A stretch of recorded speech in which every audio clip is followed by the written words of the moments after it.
Hello, today we're going to be looking at sections 12.2 and 4, all about area and volume for a cylinder. A cylinder, of course, is a sort of circular shape where the top and the bottom, the two bases, are always going to be circles. A cylinder has two bases, just like the prisms we discussed in the last lesson, but the bases here will always be two circles. If you were to connect the centers of the two circular bases, you create a line segment that's called the axis. If the axis and the altitude are the same thing, or in other words, if the axis is perpendicular to the bases, then we have what's called a right cylinder, like you see in the first picture here. Here's our axis. It's the same as the altitude, perpendicular to the bases. Notice in the second picture, however, if you were to draw in the altitude connecting the centers of the two bases, it is not perpendicular to those bases. It is different from the altitude drawn on the side here, which shows that we have an oblique cylinder. Right cylinders and oblique cylinders still have the exact same calculations for lateral area, surface area, and volume. Those two words, right and oblique, are just descriptors for the type of cylinder or what the shape looks like. The first two formulas we have today are for lateral area and surface area. Remember, lateral area tells us all of the space on the outside of the cylinder. That's the label of the soup can, but does not include the top and the bottom. So lateral area will give us all of this space on a cylinder. Lateral area is 2 pi RH. You should recognize 2 pi r as circumference. If we simply recreated the circumference over and over and over again, we're creating the label part of our soup can. Surface area is still going to be our lateral area plus, now we want to add on our two bases. So our two bases are circles. Area of a circle is pi r squared, so plus 2 pi r squared. One circle for the top of the cylinder and another one for the bottom. If we take a look at the first couple of examples, question number 1 says an office has recycling barrels for cans and paper. The barrels are cylindrical with cardboard sides and plastic lids and bases. Each barrel is 3 feet tall with a diameter of 30 inches. How many square feet of cardboard are used to make each barrel? So first of all, let's look at a rough sketch of the two barrels. So they are 3 feet tall and have a diameter of 30 inches. Since the question asks how many square feet of cardboard are required to make the barrels, I'm going to start by changing 30 inches into feet. So if I take 30 inches and divide that by 12 inches in a foot, that's the same as 2.5 feet. Okay, if we need to know the amount of cardboard required to make the barrel, we're looking to calculate the lateral area. The cardboard is used for the sides of the barrel, but not the top or the bottom. So lateral area, 2 pi RH. So we have 2 pi times, if the diameter of this barrel is 2.5 feet, then the radius is half of that, or 1.25 feet. And the height we know is 3. When you plug all of this into your calculator, our lateral area is about 23.6 square feet.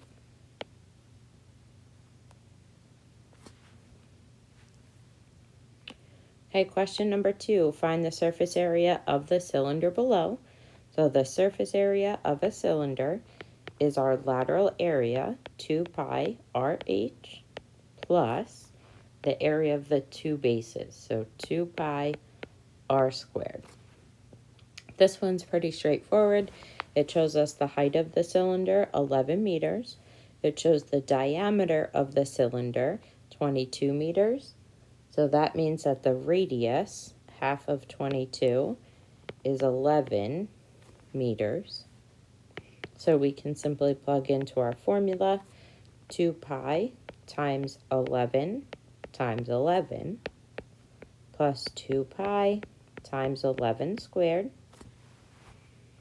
And when you plug and chug, all of this gives us a total surface area of 1,520.6 square meters.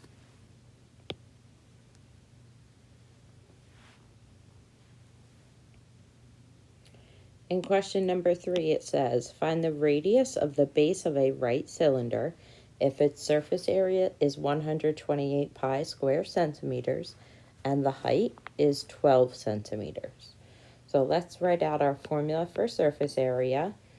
Surface area, T or S, is 2 pi RH plus 2 pi R squared. If we fill in our surface area of 128 pi and our height, which is 12,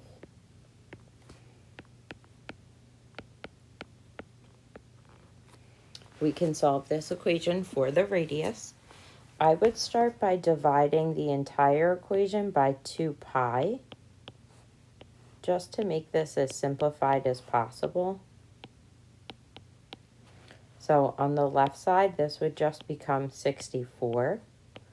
On the right side of the equation, for the first terms, the 2 pi's cancel, and I'm left with 12r. And for the second term, again, the 2 pi's cancel, but I have r squared.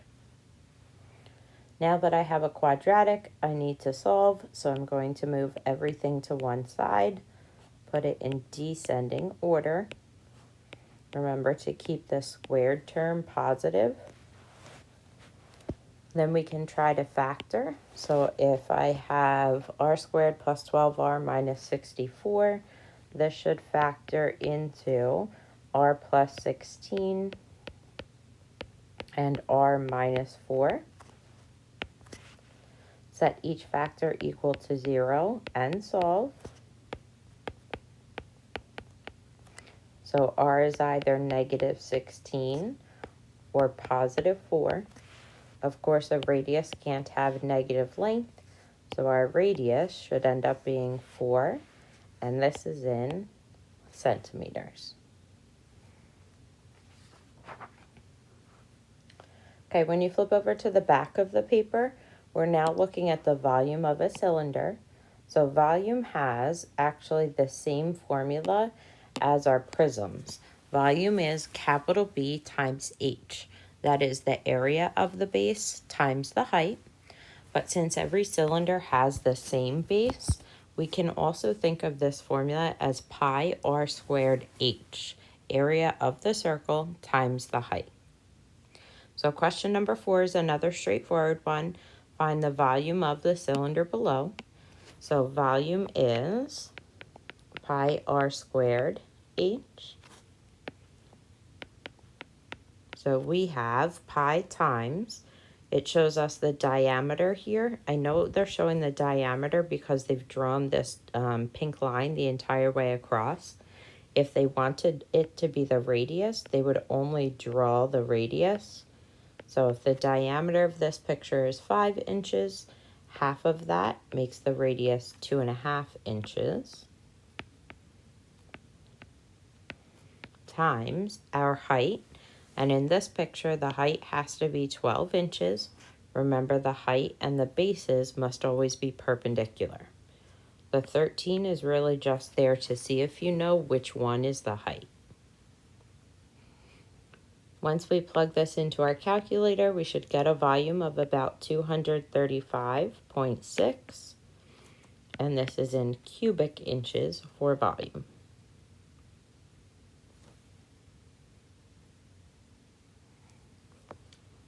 Okay, for the next set of questions, it says you have 2 containers. One is a cylinder with a height of 15 inches and a diameter of 10 inches.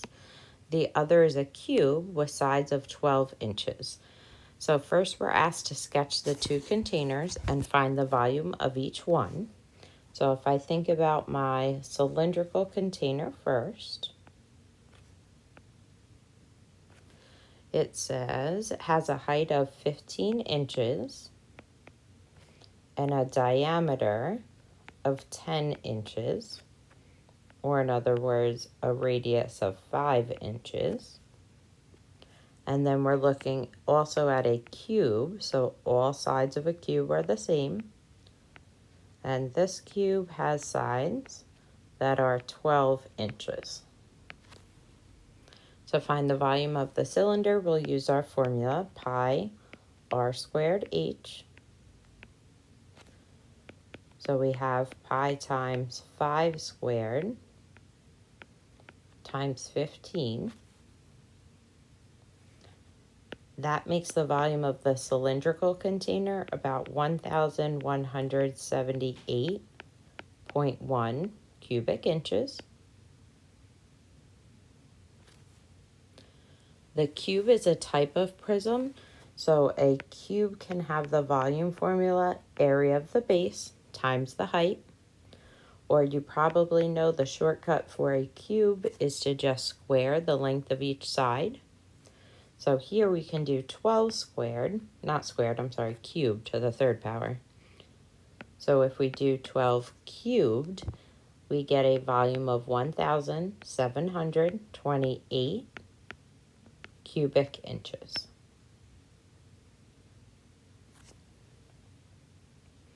Okay, then question number 6. How many gallons of water are needed to fill each of those two containers? A gallon of water is about 0.1337 cubic feet. So be careful of the units here. So let's look at our cylinder first. If we start with our cylinder, which had a volume of 1,178.1 cubic inches, we're going to have to convert that into cubic feet. To get this into cubic feet, we have to divide by 12 cubed. There are 12 cubed cubic inches in a cubic foot. So if I divide this by 12 cubed, the cylinder ends up having a volume of about 0.682 cubic feet. Once I know that, I can then figure out how many gallons of water I need by dividing the volume by our conversion, 0.1337 cubic feet per gallon. When I do that, it ends up that there are about 51 gallons of water required to fill up the cylindrical container. I'm going to do the exact same process with our cube. So if I take the volume of our cube, 1,728 cubic inches, and I first divide it by 12 cubed to convert to feet cubed, the cube has a volume of exactly 1 cubic foot.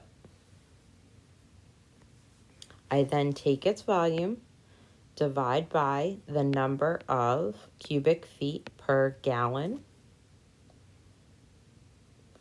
and I find out that the cube requires about 75 gallons of water.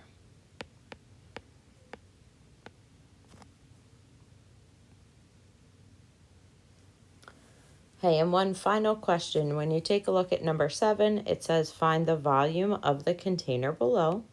When you take a look at this picture, this container is a cylinder where the inside cylinder, the smaller one, was drilled out. So the actual container is just the outside portion of this, which they've left white. In order to find the volume of this picture, we're going to find the volume of the entire thing, the big cylinder, Find the volume of the smaller cylinder inside that they've essentially drilled out, and then subtract the two.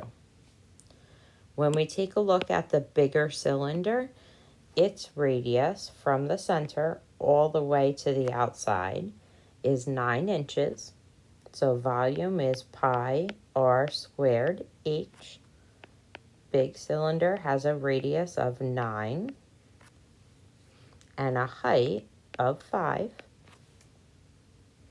Then for our smaller cylinder, we have the same formula, pi r squared h.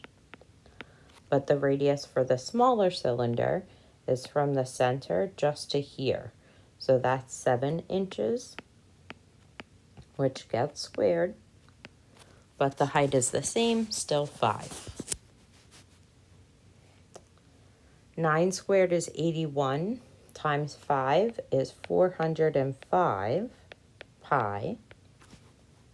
7 squared is 49, times 5 is 245 pi.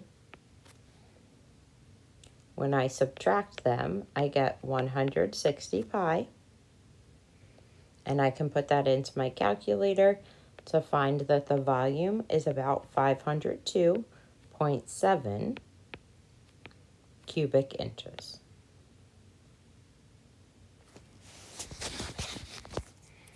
Please